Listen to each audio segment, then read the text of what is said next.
Not long ago, I made a video discussing the nature and appearance of the Dark Lord Sauron. However, there are still many characters whose appearances are not fully understood. Among these many characters that still remain, the Witch King is perhaps the most famous. The Witch King appears in the movies as a robed figure wielding a flail and grey sword.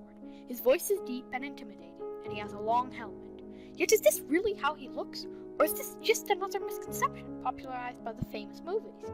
All that and more in How the Witch King Really Looks. Let us first discuss his crown.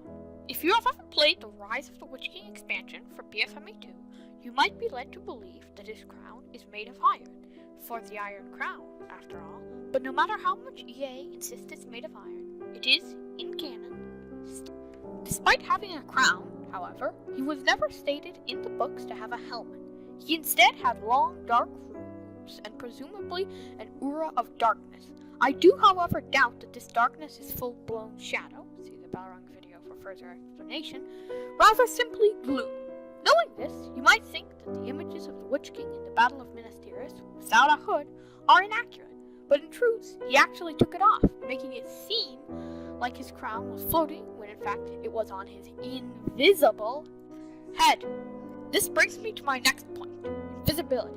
Sorcery, or Morgul magic, seems to turn everything it touches increasingly pale before dragging them completely into the unseen world. The Witch King's body and mind having long ago deteriorated, it is questionable whether one could even really call him alive, or his physical form really exists at all. However, the Witch King didn't wear only robes and a crown. He also had a halberd. For those not familiar with a halberd, they are pieces of armor originally covering only the neck and shoulders, but later consisting of a full-length coat of mail or military tunic. I would guess that the Witch King's is likely the latter variant. It also is probably beneath his robes, rather than on top of them.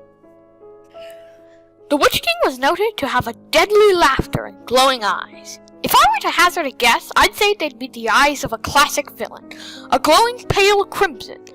The gaze of them was also very difficult to endure, perhaps similar to that of Morgoth, which I will discuss in my next video. And finally, for the Witch King's weapons. Early on, the Witch King wielded a pale sword, in contrast to the rough and grey movie sword. Later on, he used a mace in battle with Eowyn, presumably black. The Witch King's mace is commonly confused with his movie flail. In the books, he used a mace. In the movies, a flail. He also used only a mace, no sword, though he probably still kept it around. Strangely, none of the Nazgul actually bore their rings of power, perhaps simply to avoid them falling into enemy hands.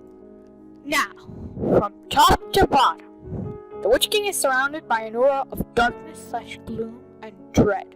While not full-blown shadow, it is still quite dark. The Witch King has a crown of steel. The Witch King has dark robes and a pale sword. And the Witch King's eyes glow with a terrible light. And that's all. If you liked this, please give it a thumbs up. If you disliked it, please say what I could do better, but still give me a thumbs up. And remember, this is all my opinion, so it is obviously right. Goodbye.